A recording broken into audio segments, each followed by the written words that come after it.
प्रजापिता ब्रह्म कुमारी ईश्वरीय विश्वविद्यालय सेवा केंद्र चौपड़ा पारा अंबिकापुर में प्रजापिता ब्रह्म कुमारी राजयोगिनी दादी रतन मोहिनी के 101 वर्ष की उम्र में देवलोक गमन पश्चात सरगुजा के स्वैच्छिक संगठनों, प्रशासनिक अधिकारियों, विभिन्न सामाजिक एवं आध्यात्मिक संगठनों के प्रतिनिधियों के द्वारा श्रद्धा सुमन अर्पित कर भावभीनी श्रद्धांजलि अर्पित की गई।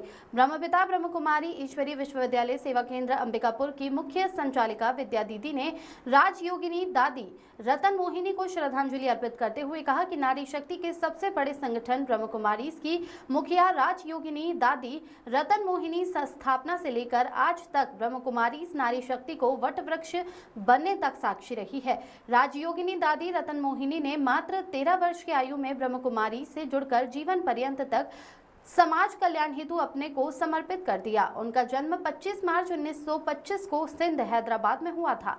उन्होंने 50,000 ब्रह्म कुमारी पाठशालाओं का सफलतापूर्वक संचालन किया। 5,500 ब्रह्म कुमारी सेवा केंद्र उनके मार्गदर्शन में संचालित हुए। अपने सेवा काल के दौरान सन 1956 से सन 1969 तक मुंबई में अपनी सेवाएं दी। सन 1954 में जापान में आयोजित विश्व शांति सम्मेलन में प्रजापिता ब्रह्म कुमारी संस्थान का प्रतिनिधित्व उनके द्वारा किया गया। दादी का साथ सदैव हम सभी के साथ रहेगा। वरिष्ठ समाज सेवी Ajay Tiwari ji heart of living ने श्रद्धांजलि अर्पित करते हुए कहा कि शिव बाबा के द्वारा समाधि सजाई गई लक्ष्मी जी जो आगे चलकर रतन मोहिनी के रूप में इस विशाल ब्रह्म कुमारी परिवार को विश्व कल्याण हेतु प्रशिक्षित एवं प्रेरित किया।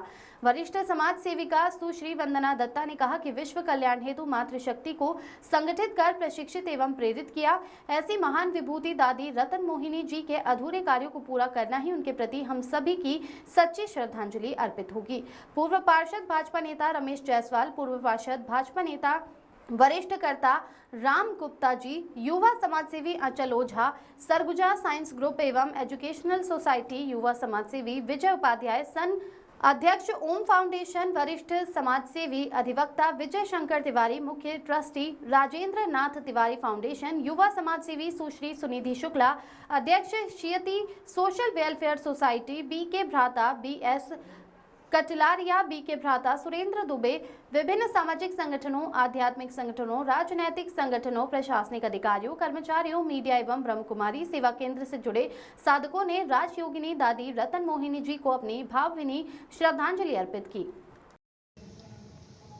शिव बाबा के द्वारा समाधि सजाई गई लक्ष्मी जी जो आगे चलकर रतन मोहिनी के रूप में इस विशाल परिवार को बहुत ही सुसंस्कृत तरीके से अपनी संस्कृति संस्कारों को लेकर के आगे बढ़ाई।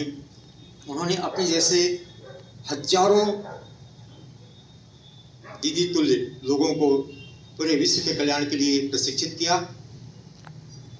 आज के इस अवसर पर मैं उन्हें कोटि कोटि नमन करता हूँ, अपना श्रद्धा सुमन अर्पित करता हूँ। वो निश्चित रूप से इस दिशा में एक मतलब बहुत बड़ी बात है और शायद महान शख्सियत के लिए का निधन ये शब्द गलत है। मुझे लगता है परमात्मा ने उनको नई जिम्मेदारी दी है, बाबा ने उनको नई जिम्मेदारी दी है। दादी का निधन नहीं हुआ है, दादी नई जिम्मेदारी के लिए गई हैं। उन्होंने सूक्ष्म लोक में प्रवेश की हैं।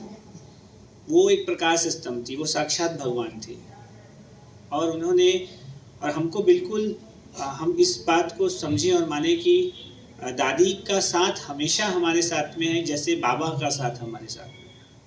तो नई जिम्मेदारी के लिए भगवान ने पुरुष के रूप में, एक प्रणेता के रूप में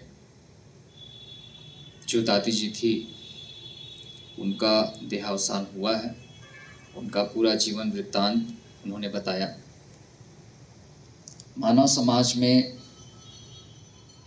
महापुरुषों का अवतरण मानव समाज को नई दिशा देने के लिए होता है। वे अपने जीवन के माध्यम से, अपने विचारों से पूरे समाज को एक नई दिशा देते हैं ताकि समाज सकारात्मकता की ओर, धार्मिक और आध्यात्मिकता की ओर आगे बढ़े।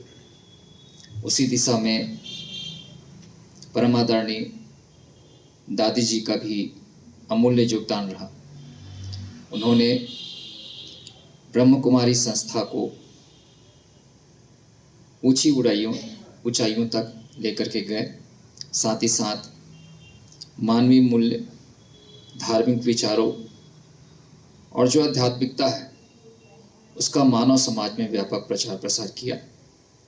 ऐसी महान आत्माओं को मैं और आप सभी श्रद्धा सुमन अर्पित करते हैं। ओम शांति। जैसा कि हम सभी दादी जी के बारे में विद्या दीदी और सभी लोगों के मुंह से सुने, मुझे तो ऐसा लगता है जैसे हमारे बड़े बुजुर्ग घर में कहते हैं कि जब साक्षात भगवान हमारे साथ पास नहीं आ सकते तो माता का एक रूप भेजते हैं।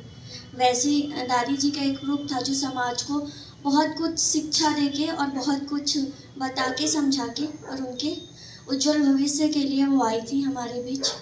और जैसा कि सर बताया कि ऐसे लोगों की मृत्यु नहीं होती है, ये नए जिम्मेदारियों के लिए इनको चुना जाता है। तो मुझे ऐसा लगता है कि दादी जी को भी नई जिम्मेदारियों के लिए चुना गया है।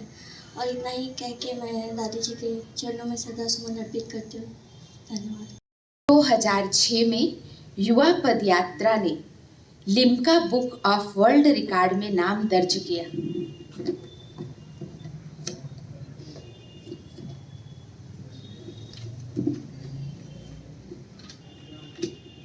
दादी जी का जीवन परिचय एवं सेवाएं विस्तार से आप मात्र 13 वर्ष की आयु में ही ब्रह्मा कुमारी से जुड़ी और पूरा जीवन समाज कल्याण में समर्पित कर दिया।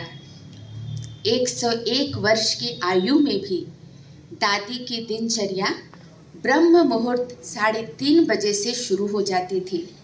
सब जैसा अनिल ने कहा कि ऐसे लोगों को नई जिम्मेदारियों के लिए ईश्वर के अवतार के रूप में फिर दूसरे जगह चुना जाता है।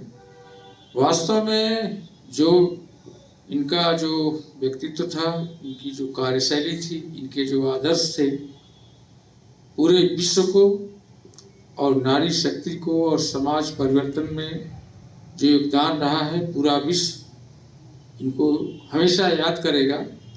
और हम सभी इन दादी के प्रति हमारी सच्ची श्रद्धांजलि अर्पित होगी। इनके बताए हुए रास्तों, आदर्शों, अनुशासन को अपने जीवन और पूरे समाज के लोगों में आत्मसात करने के लिए प्रेरित करेंगे, उनको उत्साहित करेंगे। ओम शांति।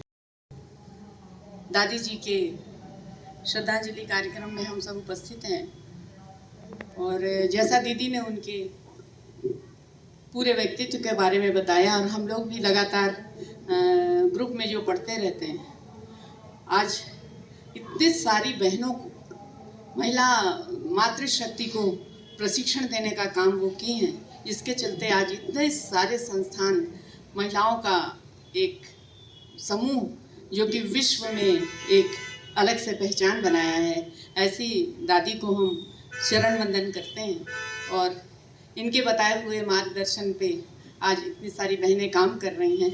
थोड़ा सा भी उनके विचारों को लेकर हम अपने जीवन में उतारें, यही सबसे कामना करते हैं। ओम शांति।